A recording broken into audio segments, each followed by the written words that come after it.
Good morning, everybody. This is Sandy coming to you from my kitchen. I want to prepare savory boneless barbecue pork chops. It's one of our featured recipes from our upcoming Easy Grillin class. So that's what I'm going to be doing for you today with just a couple little tweaks. Just remember, whenever you're getting ready to do your grocery shopping for one of these workshops, always check your freezer, check your pantry first, because if you have it already on hand, it doesn't make sense to buy additional stuff that you don't need. So I had pork chops in my freezer already. They are not the boneless ones. They do have a bone in them. So I thought, you know what? Doesn't make that much of a difference. It's going to taste the same, if not better. I always think things with a bone taste better. So so I did tweak it by doing that. And I may use a second bag because these chops are pretty large.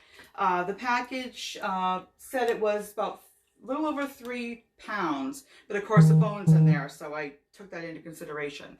So the recipe calls for 6 4 to 5 ounce boneless pork chops, 1 teaspoon of ultimate steak seasoning, and a half a cup of smoky barbecue sauce divided. So in other words, I'm going to be using a quarter of a cup to baste my pork chops and put them in the bag. And then when I go to grill them, I'll be using the final quarter cup to cook them. So what I've got here is I've laid out the pork chops, trying to make sure that you can see them. They are pretty large. So I've got them on some wax paper, and it says to sprinkle or season it with the ultimate steak seasoning, which is what I'm doing right now. I did already pre-measure out the teaspoon, but I did do more like 2 teaspoons because, again, these pork chops are larger, so I want to make sure that the flavor is there. So just put it on both sides, and then you're going to be basting the pork chop with some sauce and putting it in your bag. What I'm going to do is just do one side because I can get the other side when I go to grill it. So I have already pre-marked my bag, the freezer bag here. I am going to be cooking these for supper tonight though, instead of freezing them, but I did want to just keep everything the same as far as the layout and what we typically do. So I did label my bag. I also marked it with a G for grilling because that's how I'm going to be cooking this tonight. The reason I'm cooking it tonight is because, remember, I thawed them out already, so I have to use them up. So that's what I'm going to do. All right, got that on there. I did already pre-measure my barbecue sauce, and I have my brush just to show you that I've used the barbecue sauce. And here's the ultimate steak. And I'm going to go ahead and wipe those down afterwards because I did touch them with my hands. So just slather it on. I might even have enough to do both sides. I was just really going to concentrate on one because it's going to be pretty messy putting it in the bag. Today's a really good grilling day too. It's pretty hot out there. So this should cook up pretty quickly outside, and I won't have to worry about heating up in my kitchen. RECs are cranking these days. It's so hot. All right, there's one side. I am going to flip them over. Hopefully I don't lose too much of it. I'm going to actually test one and see. If it looks like I'm losing everything I just put on the other side, then I'm just going to leave it and just do that one side. I lost a little bit, not too much. So this is going to go right here into my bag. I did fold the edges down. Those of you who've been with me before, I fold them down so I do not get the zippers dirty.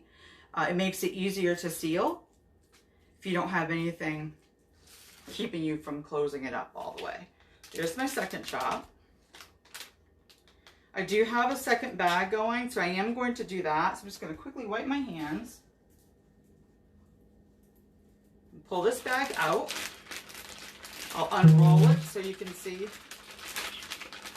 that I did label it. And I do have a little system where I mark it with how it's going to be cooked with a letter. So this is G for grilling. So I'll get the air out of here in a couple of minutes. So here's my second bag, already labeled, already rolled down. Tuck it in here. And now I'm just going to baste the other side of these 2 pork chops. I haven't had pork chops in a while, let alone on a bone, so I'm really looking forward to this.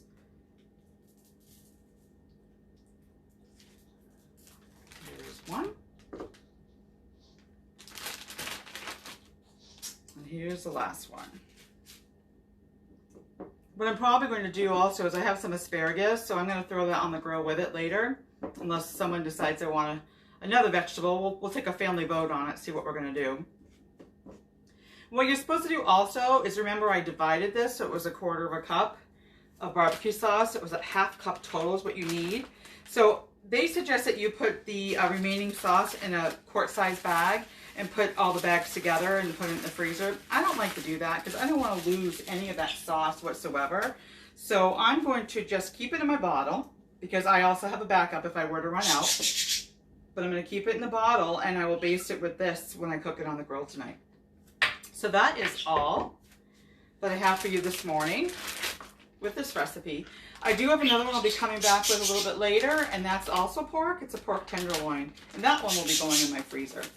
So I hope you guys enjoyed. If you'd like to join us in our cooking group, please message me. I'll be happy to send you the link so you can join.